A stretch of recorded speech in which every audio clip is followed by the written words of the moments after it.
Hagamos un breve repaso de los principales vasos que irrigan las estructuras del cuello y la cabeza.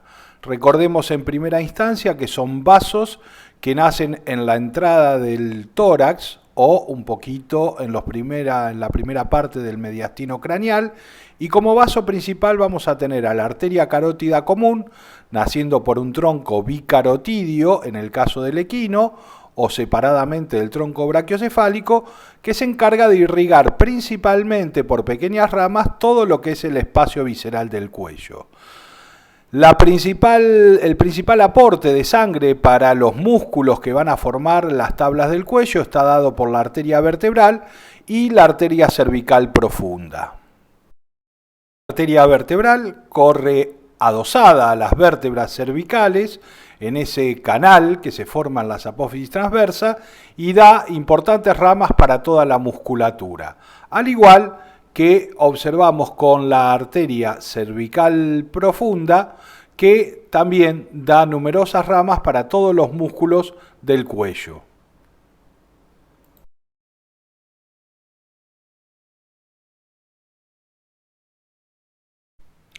Si vemos ahora la irrigación de los vasos, concretamente de la cabeza, vemos que la arteria carótida común, profundamente debajo del ala del atla y cubierta por las estructuras superficiales de la región parotidia, va a emitir una arteria carótida interna y inmediatamente una arteria occipital. Para algunos autores, esto es una división en tres ramas. Sin embargo, podemos observar que la principal arteria para la cabeza va a ser la continuación de la carótida común, que es la carótida externa. Esta arteria carótida externa tiene como ramas principales colaterales, la auricular caudal, que se dirige a la oreja, y la rama masentérica, que se dirige hacia el músculo del mismo nombre.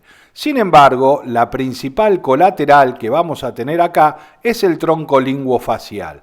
Nace profundamente, está ubicado por dentro de la rama de la mandíbula y se va a continuar con una arteria facial que al principio es profunda y después de pasar la incisura vascular de la mandíbula se hace superficial, y una arteria lingual. La arteria lingual va hacia la lengua y se encarga de ese órgano, mientras que la facial va a ser, en el caso del equino, la principal arteria para las regiones de la cara. Antes de hacerse superficial, la arteria facial va a emitir una arteria sublingual que se encarga de la glándula del mismo nombre y el piso de la boca.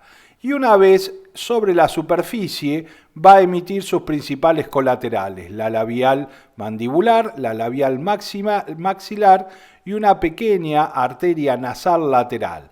Es evidente que todas estas regiones que vimos, como en la topografía de la cabeza, están irrigadas por la facial, que se termina dividiendo en una arteria angular del ojo y una arteria nasal dorsal.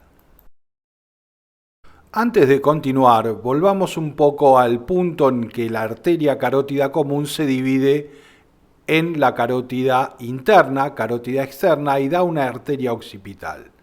Estábamos profundamente a la región parotidia. De hecho, estamos en contacto con la pared del saco lateral de la bolsa gutural y también en relación con los nervios que acompañan a la carótida común, es decir, el vago y la cadena simpático cervical. La arteria occipital es una arteria netamente para la región de la nuca, es decir, que va a irrigar a los músculos rectos y oblicuos que se ubican ahí.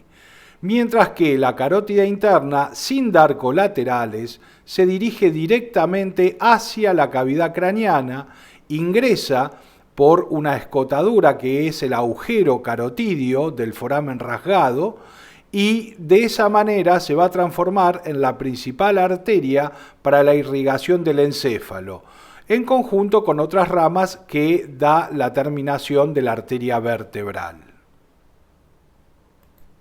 La carótida externa, como vemos en la imagen, es una arteria que también se ubica profunda y está en relación con ese saco lateral de la bolsa gutural.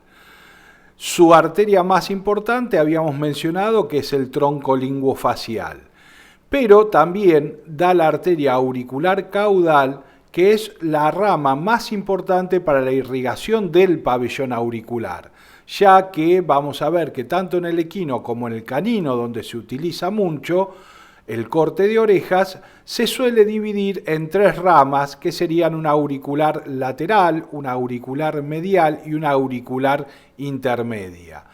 Pero ya habíamos remarcado como principal colateral el tronco linguofacial. La carótida externa se termina continuando con el nombre de arteria maxilar, después de emitir una arteria temporal superficial que perfora los planos de la región parotidia para hacerse superficial y dividirse en una arteria transversa de la cara que va a correr paralela y por debajo del arco cigomático y que es relativamente palpable en el animal vivo. La otra rama que da es la auricular rostral, que colabora en la irrigación de las estructuras relacionadas con el oído externo. Estas son las dos principales ramas. La arteria maxilar es la continuación de la arteria carótida externa después que ésta emite la arteria temporal superficial. Se ubica profundamente y su recorrido se divide en tres sectores: una parte gutural, una parte intraósea, donde recorre el canal alar, y una parte pterigopalatina, donde se ubica en el interior de la fosa pterigopalatina. Evidentemente es una arteria profunda y va a tener aproximadamente 11 colaterales. En la primera parte de su recorrido, la arteria maxilar da como colaterales dos arterias temporales profundas, una rostral y otra caudal, una meningia media que penetra en la cavidad craneal y una importante arteria alveolar mandibular que recorre todo el canal excavado en el hueso de la mandíbula y emerge como arteria mental en la región del mentón, donde colabora con la irrigación de las estructuras externas. El interior del canal alar da la importante arteria oftálmica, encargada de irrigar gran parte de las estructuras del globo ocular, y también, inmediatamente a su salida, una arteria malar que también se dirige a la órbita y colabora en la irrigación de estructuras asociadas al ojo.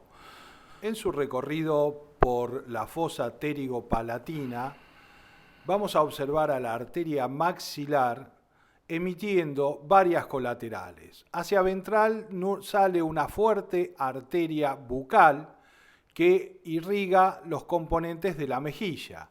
Y en la proximidad del hiato maxilar se divide en tres ramas importantes: la palatina mayor para el interior del canal palatino, la efenopalatina para la cavidad nasal y la importante arteria infraorbital que recorre el canal infraorbital para salir como arteria infraorbital y colaborar con la irrigación de las estructuras de la nariz y el labio superior.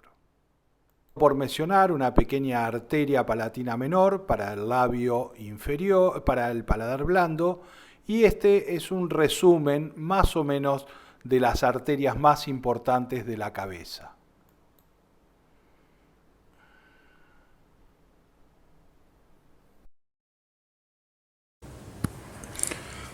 Vamos a la parte práctica de lo que serían las arterias de la cabeza.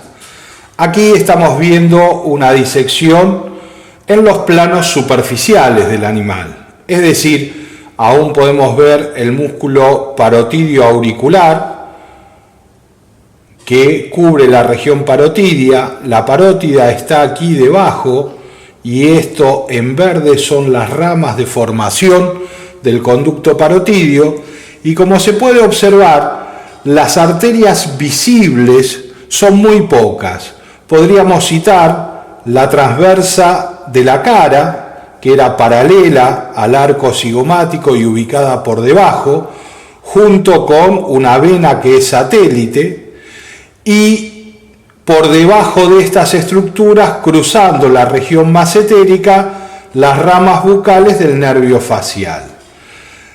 También surgiendo de la región parotidia estamos viendo la arteria masentérica, que era una de las colaterales de la carótida externa del animal, y por delante de la región masentérica, justo en el límite, podemos observar las estructuras que forman el ABC, que corresponde a la arteria facial, a la vena facial y al conducto parotidio. Esta arteria facial sí es bien superficial, emite una arteria labial mandibular a este nivel, sigue ascendiendo, desvía un poco, va a tener que tener una rama a esta altura que no es bien visible, que es la arteria labial maxilar, una nasal lateral, y se termina dividiendo en una nasal dorsal y una angular del ojo, que está incompleta. Esas son todas las estructuras que podríamos citar como arterias superficiales. En la transversa facial, en algunos animales, se puede palpar el pulso inmediatamente por debajo del arco cigomático. Si nos vamos un poquito a la región parotidia nuevamente, veo sí las venas más importantes de la región. Una vena maxilar y una vena linguofacial que se reúnen casi en el ángulo de la región parotidia para formar la vena yugular externa. También acá se retiró todo tejido adiposo y conjuntivo y se ven algunas ramas que están emergiendo de la arteria occipital. Esos son los elementos que podríamos citar como visibles en los planos superficiales de la cabeza del equino. Esto corresponde a los planos profundos de una cabeza. Vamos a explicar un poco el preparado. Se retiraron casi todas las estructuras de la región parotidia, con excepción de las venas, la vena maxilar y la vena linguofacial para formar la yugular. Pero se retiró la parótida, la glándula mandibular, se cortó, esto que aparece cortado acá es el vientre caudal del digástrico, y también se seccionó el hueso de la mandíbula después de haber seccionado el músculo macetero. Esto que queda acá es músculo macetero, cuerpo de la mandíbula, rama de la mandíbula seccionada. De manera que vamos a poder tener una visión más o menos detallada de los vasos arteriales que ocupan la región parotidia. Si desplazamos ligeramente la vena maxilar, estamos viendo la terminación de la arteria carótida común. Para ubicarnos estamos debajo del ala del atlas más o menos, región parotidia, planos profundos, y vemos cómo esta arteria carótida común se divide en una arteria maxilar que sale hacia la región de la nuca, una continuación que es la arteria carótida externa y una arteria más pequeña, profunda, que parece cruzar a la arteria occipital, que corresponde a la carótida interna. Esas serían las estructuras que aparecen profundamente y que corresponden a la terminación de la carótida común.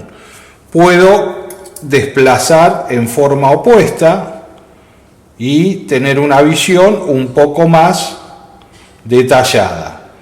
La carótida común, la arteria occipital, la carótida interna ahí dirigiéndose al interior hacia la cavidad craneal y la carótida externa. Todo esto apoyado casi en la parte más caudal de la bolsa gutural. Aquí vamos a tratar de ver algunas de las colaterales que da la arteria carótida externa. Esta que se ve aquí es la arteria carótida externa. Estoy desplazando la vena maxilar que me la cubre y esta importante rama que sale es la arteria masentérica. Como pueden ver, si yo me dirijo un poquito hacia abajo, me voy a encontrar con el músculo estiloioideo y este grueso tronco es el tronco linguofacial, que a este nivel se divide en una arteria facial y una arteria lingual que sigue un recorrido paralelo al hueso estiloioides y se va a meter en la lengua. Esta rama masentérica la vimos en la parte superficial. También puedo observar como una última colateral que aparece, la temporal superficial, que es este tronco que se ve acá, que da la arteria transversa de la cara, ahí la vemos, y la arteria auricular rostral, que sería esta. Si me voy un poquito hacia atrás, puedo levantar la arteria auricular caudal, que también es una colateral de la carótida externa. Es decir, si bien acá no vemos claramente la carótida externa porque está tapada, sí veo las principales colaterales. La arteria masentérica, el tronco linguofacial, que se divide en facial y lingual, la arteria auricular caudal y a este nivel la temporal superficial, dividiéndose en transversa de la cara y auricular rostral. Esas serían las ramas más importantes que podemos observar acá. Algunos detalles más de este preparado para marcar son el nervio facial, acá lo vemos ya después de haber retirado la parótida, cómo viene desde el foramen estilomastoideo, ahí profundamente, y va a salir cruzando el borde caudal de la rama de la mandíbula y dividirse en las ramas bucales que vimos en los planos superficiales. El otro elemento visible aquí es la presencia de la bolsa gutural. Esto que se ve acá, que queda por fuera del hueso estiloioides, no es otra cosa que el saco lateral de la bolsa gutural. Esta bolsa gutural llega bien hasta acá atrás. Por eso decimos que la carótida externa, que es lo que estábamos viendo acá, y la arteria maxilar, un poco más hacia dorsal, se relacionan con el saco lateral de la bolsa gutural. Las ramas que puedo ver a ese nivel, se alcanzan a ver algunas arterias y estas que están acá, son parte de las colaterales de la arteria maxilar. Pero para poder observarla yo tendría que retirar lo que me quedó de la rama de la mandíbula, el arco cigomático, para poder tener acceso a la zona de la apófisis pterigoide del efenoide y la fosa pterigopalatina que estaría ubicada en este sector.